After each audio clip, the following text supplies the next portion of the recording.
রিশাদের দুটি ছক্কার দাম লক্ষ কোটি টাকা, কারণ এই 6-2টি না হলে কিন্তু পুরা ম্যাচ ঘুরে যেত। তাই রিশাদের কারণে আজকে বরিশাল চ্যাম্পিয়ন। আপনার যেই যা বলেন, মালিকের পূর্ণ স্বাধীনতায় আজকে বরিশালের এতদূর নিয়ে আসছে, যেখানে জেমিনি ইশানকে নামানো হয় না।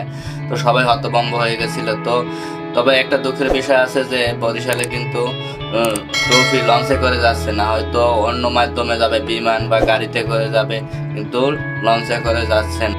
ভাইরে ভাই, ফরচুন বরিশাল যে কি জিনিস তা না, তারা দুইবার পরপর চ্যাম্পিয়নশিপ হয়ে দেখিয়ে দিয়েছে যে তারা কি জিনিস। আর তামিম তো সবার কথা আর মন জয় করে নিয়েছে, শুধু সাকিবিয়ান না, তামিমিয়ান না, মাশরাফিয়ান না, অনলি বাংলাদেশ। এই কথা বলেই সে কিন্তু সবার মন জয় করে নিচ্ছে। এবং তামিমকে পূর্ণ স্বাধীনতা দেওয়া হয়, মিজানুর রহমানের স্বাধীনতা দেওয়ার কারণে কিন্তু আজকে এই চ্যাম্পিয়ন টানা দ্বিতীয়বার। নাইলে 195 রান শেষ করা, আমি নিজেই হতভম্ব হয়ে গেছি। এই রান শেষ করা সম্ভব না, একটা ফাইনাল ম্যাচ।